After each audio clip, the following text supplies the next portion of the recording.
You're looking around like, girl.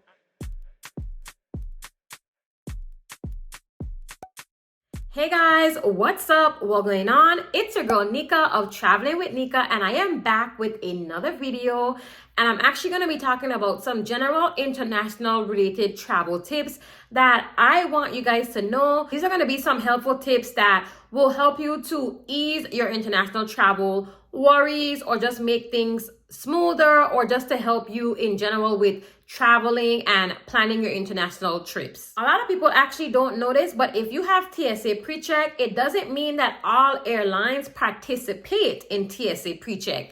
So what I actually mean by that is there's a list of airlines, regardless of you having TSA PreCheck or not, you will not see it on your boarding pass if you are going to be flying that airline. So for example, even this year I had to be reminded of that, because that was something I actually forgot when I was traveling with Caribbean Airlines to go to Trinidad. And they are one of those airlines that do not participate in TSA PreCheck. And imagine me having to go through regular TSA in JFK, y'all. A hot mess. I just want to inform you guys, if you do have TSA PreCheck, just keep in mind that every single airline does not participate in TSA PreCheck. The next tip that I want to talk about is regarding your actual flight experience. So I have a dedicated blog post about how to survive like your long haul flight. And one of the tips that I want to pull out from that blog post is actually regarding compression socks. So I personally like wearing compression socks for flights that I'm going to be taking for a long period of time. I think typically I try to do like, if it's like at least 5 hours or more, or like 6 hours or more. It honestly just depends on how I feel, but I always do pack them with me for my long haul flights. And this literally just helps me with my blood circulation and to avoid like blood clots while I'm going to be sitting and being in the plane for a long period of time. So I will link that blog post in the description box so you can read all of the other tips as well. The other tip that I want to give you guys is regarding, different time zones and kind of keeping up with that. So for example, if you actually have an iPhone and you have never really utilized the clock app, they actually have a world clock where you can literally add multiple different countries and it will tell you the time difference and the time in those countries. So when I am literally going to be crossing over multiple different time zones and in different countries, I always have like New York, the Virgin Islands, because of course New York would kind of be on Eastern Standard Time. And then I always have the VI because obviously my family, friends, and loved ones are in the VI. So I always want to know what the time is in the VI when there are time changes.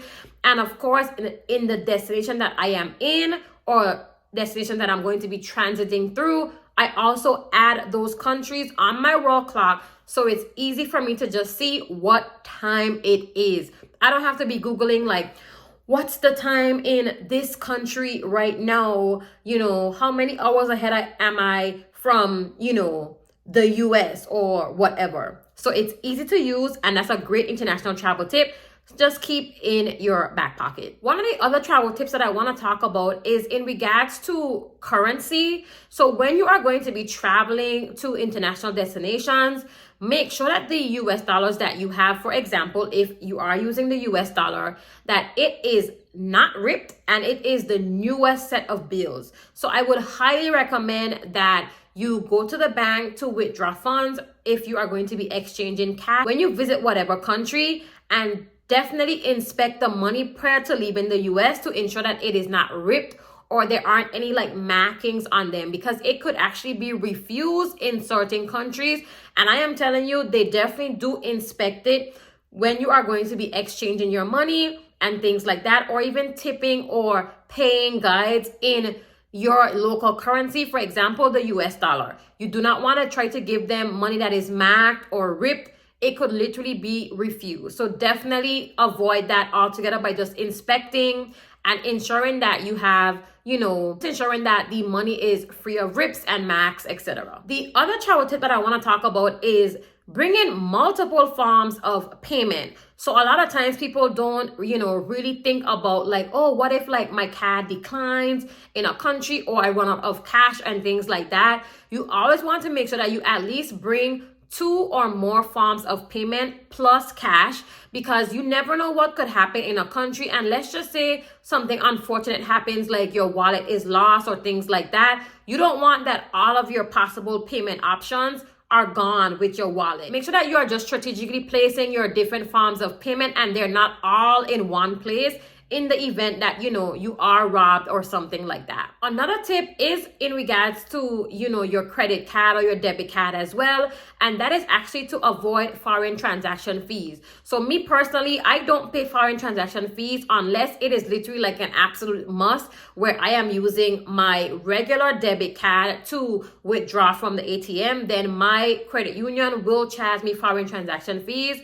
But I typically do not get those type of fees because I avoid that altogether. But let's say it's an emergency and I have to do that, then I know that I will be charged those fees. So you need to just make sure that you know what fees your bank will charge you if you use your credit card in a different country or your debit card in a different country. So for my credit cards, I do not pay foreign transaction fees because I use my premium travel credit cards that avoid foreign transaction fees when I travel. So that helps me to just save unnecessary expenses as well. One of the other tips that I want to talk about, and I actually mentioned this app in the video where I talked about like my top travel apps, and it is actually regarding VPN. So you should not be traveling anywhere, to be honest, even if it's domestic. You should not be traveling anywhere, especially not internationally, using public Wi-Fi's and things like that at hotels and, cafes and stuff without having VPN. You need to make sure that you are protecting your information that is on your phone or your device that you're going to be logging into these public Wi-Fi networks. Get a VPN plan. These are very affordable for you to get a plan for, let's say, 2 years. I think I had got mine for literally under $30 and I got like maybe 26 months. I will link that, travel apps video above just so you can check out the other app that I'm recommending as well. And most of them are going to be for international travel, but you definitely need to not be traveling without a VPN, even if it's not international travel. Protect your information and protect yourself. The other tip that I want to talk about is making sure that you research getting a travel adapter for the country that you are going to be visiting. Not all countries use the same, plugs. So you can't pull up with your, regular hair dryer or your regular charger and think you're going to just plug it in. For example, when you visit certain countries in Europe, you would not be able to use the same plug. Even in the Caribbean as well, they use a different type of plug. So you always want to make sure that you have a travel adapter, and you can definitely purchase those on Amazon. I have one in my Amazon storefront, and I will link that in my description box so that you can go ahead and purchase one if you do not have a travel adapter already. One of the other tips that I want to talk about is in specific regards to visa requirements and passport validity rules. I always tell you guys to not book travel without checking your passports to make sure that, one, you have a passport that is valid and it meets the requirements for what the country is requiring for your passport to be valid for. So if they say that they need a passport that does not expire within 6 months after you depart or whatever, you need to make sure that you are checking these requirements. If they say that you need a visa, they might tell you can do an e-visa ahead of time or a visa on arrival. You want to make sure that you are checking these type of requirements before you are going into international waters. I am telling you, you do not want to have your trip spoiled by pulling up to the airport to check in and they're like, can you show me a copy of your visa? And you're looking around like, girl, I don't have no visa, okay? If they are requiring you to have a visa prior to even arriving. And some countries can have that requirement. So just keep that in mind that not every country offers an e-visa and not every country offers on-arrival visas. So keep that in mind. Typically, you may be traveling for a long time if you're going to be going to a different continent. So when it comes to your headphones that you're going to be using, you definitely need to make sure that you have multiple headphone options or a way to charge your headphones very quickly or an adapter for your headphones. And one of the last tips that I have for you guys, y'all probably tired of me saying this now, but AirTags, AirTags, AirTags. You shouldn't be traveling anywhere without AirTags in your luggage, especially not having AirTags if you are going to be traveling internationally. Do not make that mistake. You want to be sure that you know where your luggage is, especially if you're going to be doing multiple connections.